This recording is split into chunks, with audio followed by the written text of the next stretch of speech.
Hey there, welcome back to another review, this time of the 2017 sci-fi, fantasy, horror, romance, mix of different genres film, The Shape of Water. Now, The Shape of Water is a film that I liked the trailer for. I thought it looked interesting. I really liked the fact that the film seemed to focus a lot on practical effects, especially makeup effects for its merman or its fishman creature.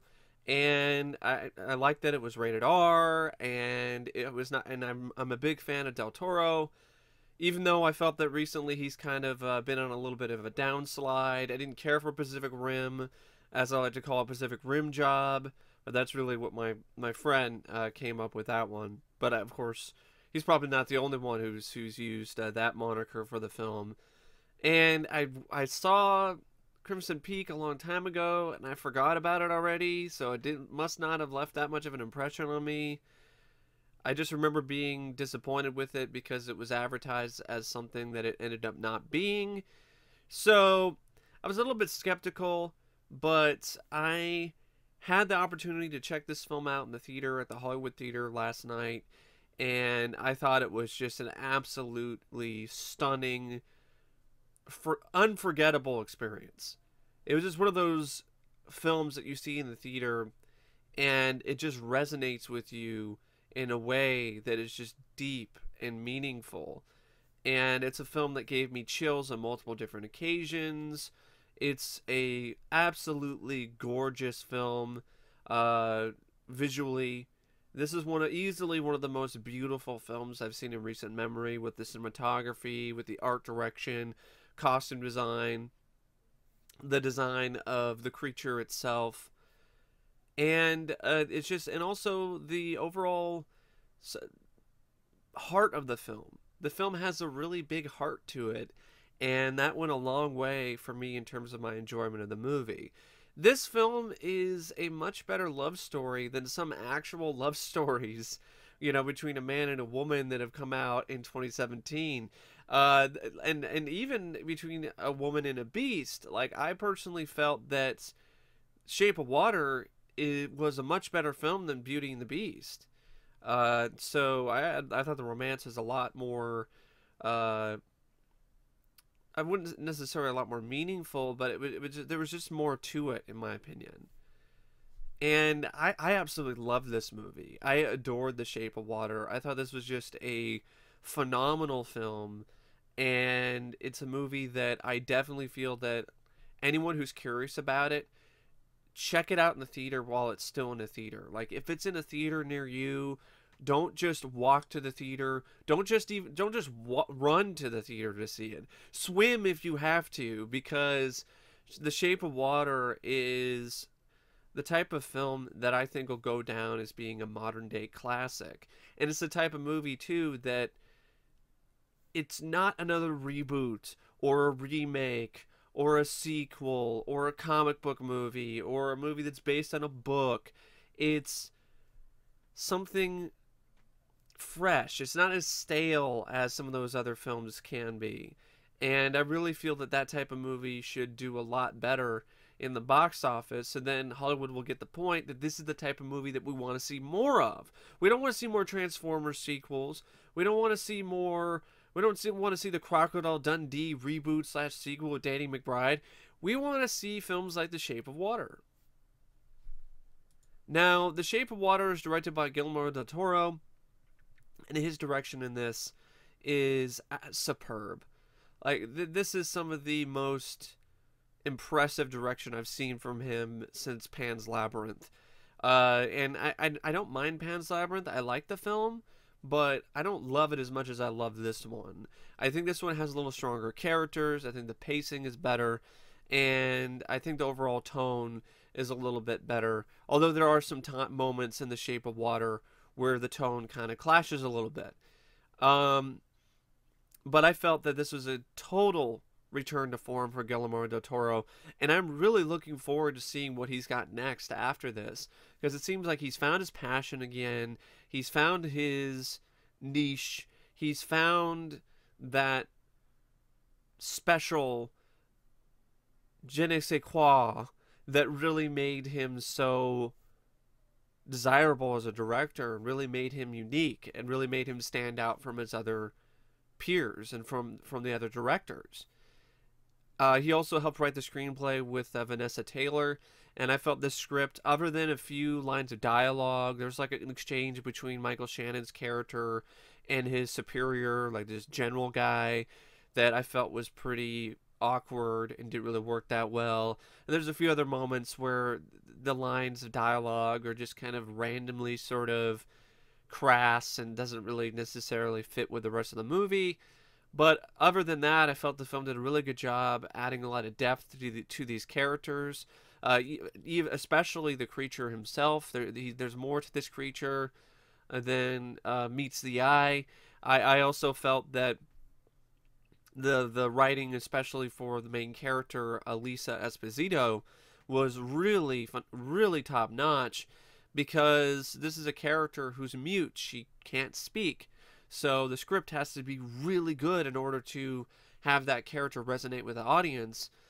And I felt that the script definitely did do that. It did an absolutely great job making this character resonate with the audience, giving her things to say, giving her things to do, making her a character that is not only likable but relatable, and a character that isn't just some sad, sympathetic character who's just mute and is just not able to do everything. You know, could have easily just went the sympathetic route, and instead it makes her more of a whimsical character.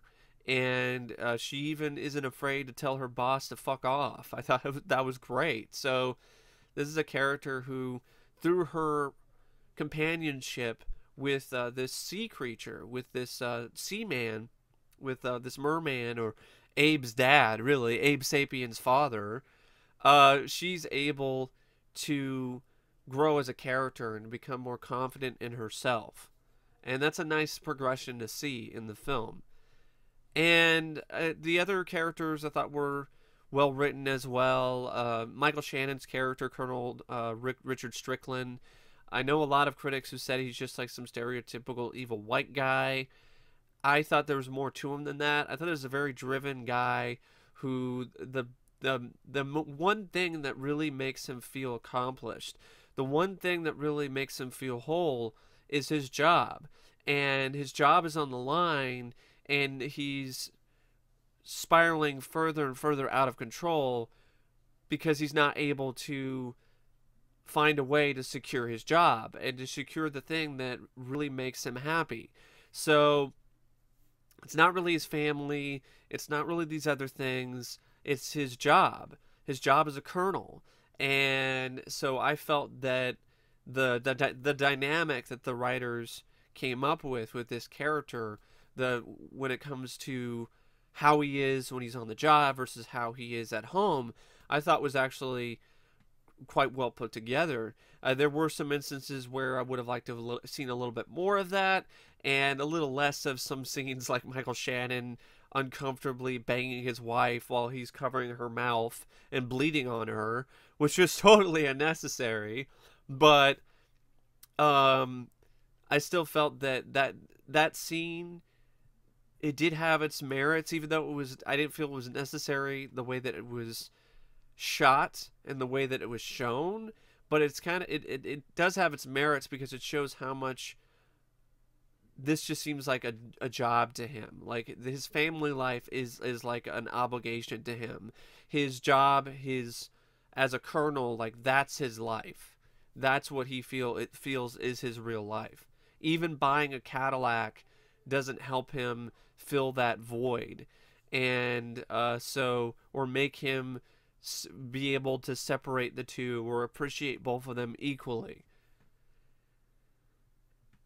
And the script also gives him a lot to do, which is really nice. And nice little character quirks too, like how he likes to eat this cheap hard candy, and the whole thing with his fingers where they've been severed and they had been reattached and they're decomposing and falling off, and it leads to the climax where he is not only tearing off his fingers, but he's also essentially coming to the realization that he's tearing off a part of himself.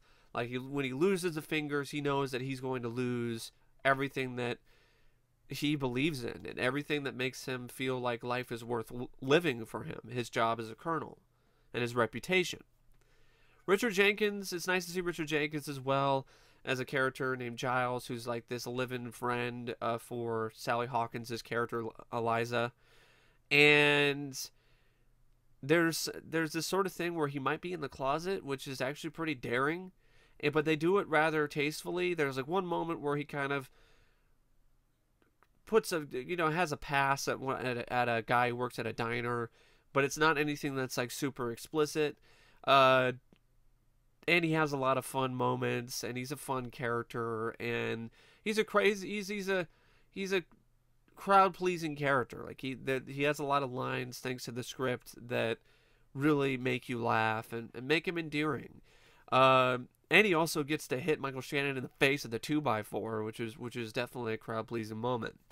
Doug Jones as the amphibian man, even though he doesn't really speak, he finds a way to speak through sign language, which is a really nice touch, which is the same way that Abe speaks. There's no way that this is a coincidence that the amphibian man is played by Doug Jones, just like Abe Sapien was played by Doug Jones in the Hellboy films, and the look of the amphibian man is similar to Abe Sapien. I personally feel that this is a film that serves as a wonderful send-off to the spirit of the Hellboy films. Del Toro realized he was not going to be able to make his Hellboy 3 to finish the trilogy, something he really wanted to do.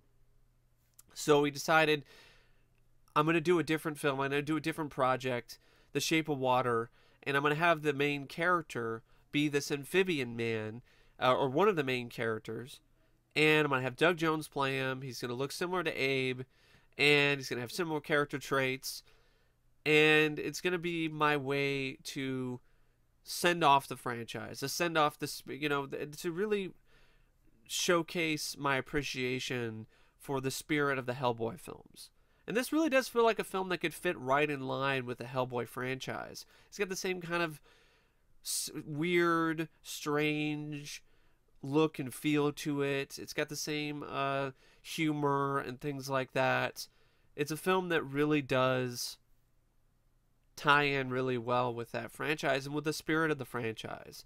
So I really do look at this kind of as an unofficial prequel to Abe Sapien and his story. And you could totally look at it that way. You could see it as maybe this fish creature is Abe, or maybe it's his father, or so on and so forth. There's a lot of different ways that you can look at it. Octavia Spencer was also, her character Zelda Fuller was given a lot of fun lines of dialogue. She was not just a comic relief, though, because she was a strong character, and in a time where African American women were not looked at as strong characters, let alone strong people, by a lot of the people around them. They were people who were, they were stepped on, they were spat on, their civil rights were very diminished, and I liked how this character stood up for herself. And not only stood up to the establishment at the time, but also stood up for herself and to her husband, who's a coward, who just sits on his ass all the time. And I thought her performance was quite good too. You also have Michael Stuhlbarg, who plays Dr. Robert Hofstetter, and a few other actors and actresses. Mainly though, it's Eliza and the Amphibian Man and Zelda and Giles's film, with Michael Shannon also in there as well as the villain. And you can make the argument that his character is the real monster, because even though the amphibian man has this monstrous appearance, he's nowhere near as monstrous in his actions as Michael Shannon is. Like, he shows remorse. Like, there's a scene where the amphibian man, he eats a cat. He eats one of the cats that lives in Giles and Eliza's home, and so it's one of those things, or Lisa, or I think it was, I think it might be Eliza, but I know it's not. It's spelled with an S instead of a Z. But anyway, they have like 5 cats, and they're holding the amphibian man in their house, trying to wait till a certain time where they can let him go to safety, and he eats one of the cats, but then later he actually does show remorse, and he shows, he feels bad about it, and he actually learns, and he's petting the cats later on in the film. So he shows more of a willingness to be more human and to carry and to learn more human traits than Michael Shannon's character, who's just this very monstrous guy with this very monstrous personality. And I think that was definitely on purpose in terms of the script, to make Michael Shannon's character the monster, the real villain, the real creature. Excuse me, the real creature in the film. The cast is, I mean, I talked about them briefly when I was talking about the script, but I think they should be mentioned again, especially Sally Hawkins. I felt that this is an Oscar-worthy performance. This is not an easy thing to pull off, a character who can't speak. She's got to do all of this with sign language, and she manages to pull it off really well. She shows her emotions well. She's able to have a different range of emotions with her performance, despite the fact that she can't speak. Michael Shannon really won me over.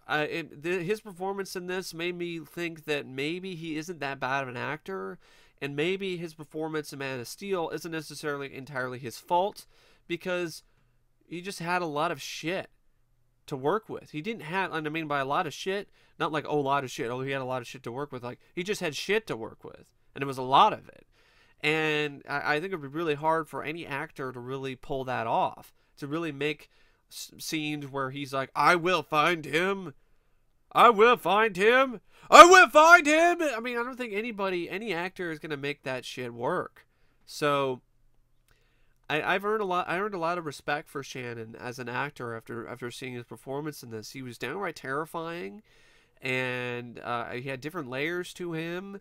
And yeah, I thought it was a great performance. Richard Jenkins was good too as Giles. He and Sally Hawkins had great chemistry with each other. Doug Jones was just absolutely astonishing.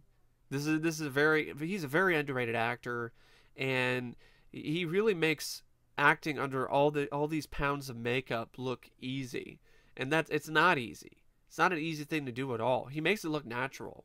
He became this creature, and it was so nice to see so much practical makeup effects on the big screen.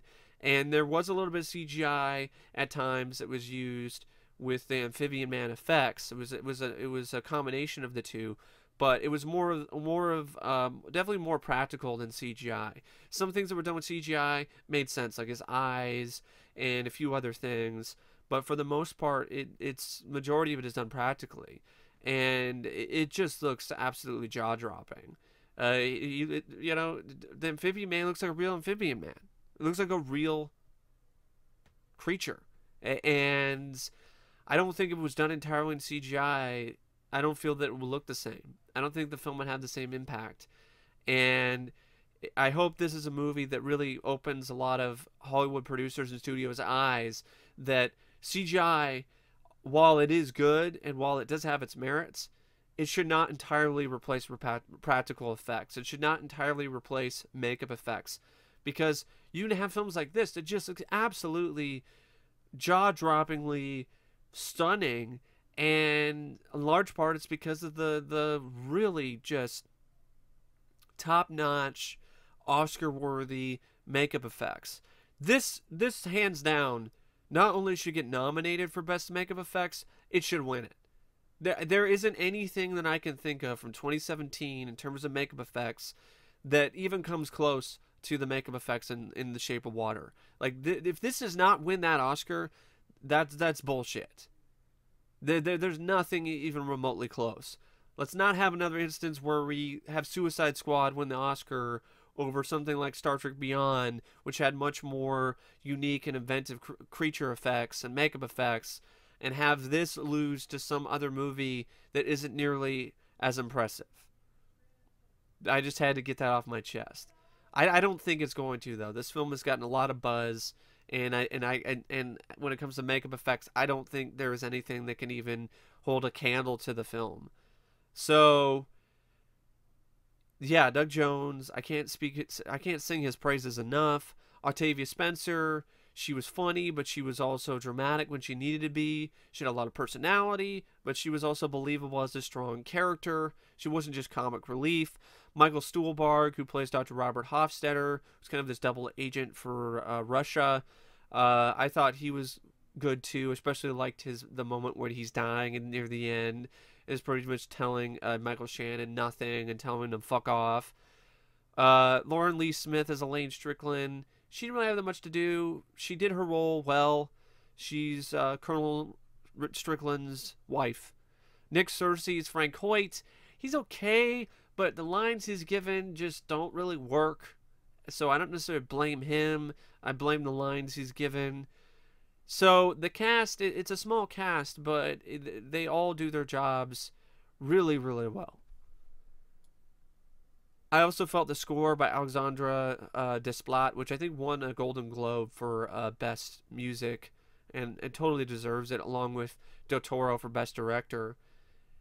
Very impressive score. It carries a lot of emotion. I love how the film is edited in terms of the sound mix, in terms of how the music and all the score ties in with everything else in the film. It ties in seamlessly. It goes from scene to scene. There are a lot of different songs that really do fit the film well, and they're unique and they're different. And a lot of it's old school stuff because this film takes place in the 60s. So it's not a lot of new music or anything, but it's a very romantic film, and it has a very romantic score that accompanies it, and really elevates the film to a whole nother level of filmmaking because of the fact that you just have this very romantic and whimsical score that really puts a smile on your face. And I also felt the cinematography by Dan Lawson. Just I can't even. Sometimes the words cannot express how truly spectacular the cinematography is in The Shape of Water. There's multiple different sequences that just have just cinematography is just so beautiful that it really leaves you speechless. The editing by Sidney Wolinski. This is a very tight film for the most part. The fact that even though it's like over 2 hours, it never really feels like that. It doesn't really drag its feet. And there are different scenes that have to blend together seamlessly in order to really get the most impact out of the viewer. And the editing by Sidney really does do that.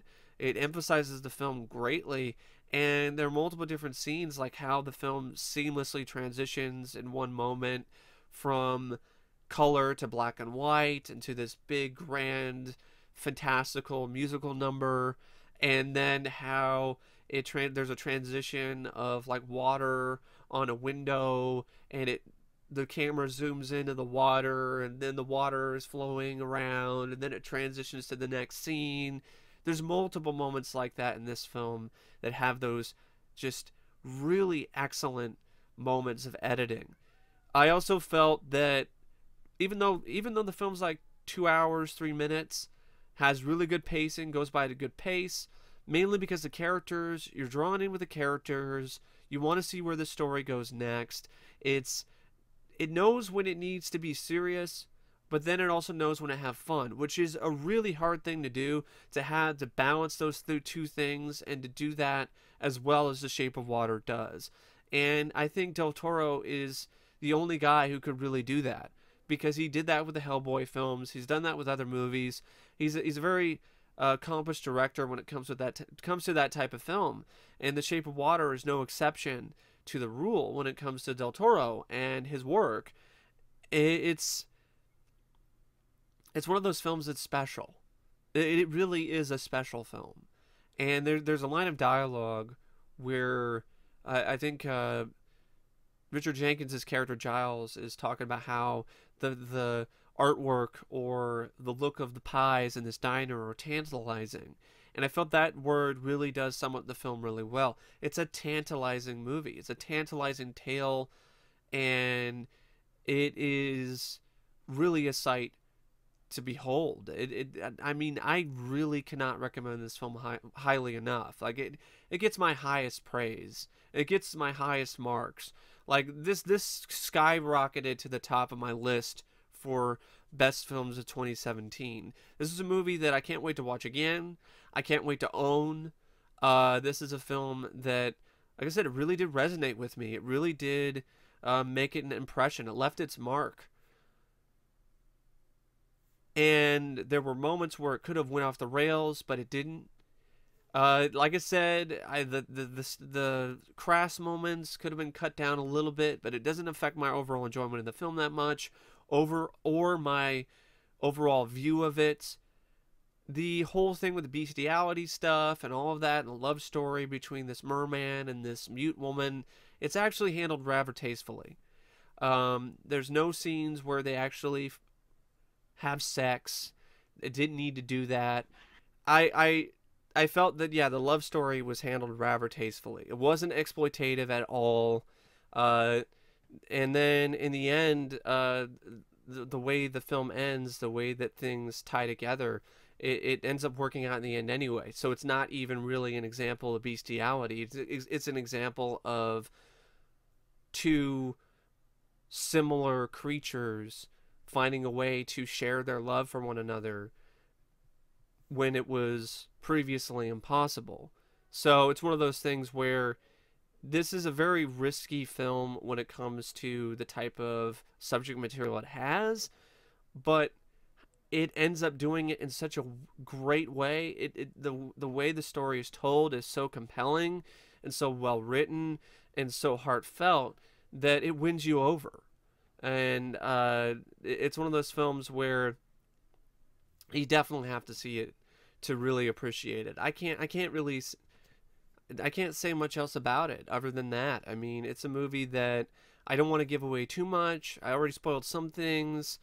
But it's one of those movies that it really does give me faith and hope for cinema going forward. Because if movies can be like this, it can have a really wonderful combination of acting and writing and visual and practical effects and CGI, because a lot of the underwater scenes in this were shot dry for wet, and there was CGI that was added later to make it look more like it was underwater, and that really did help with the physics issues and with the lighting issues that a lot of fully underwater scenes that are done entirely in CGI have.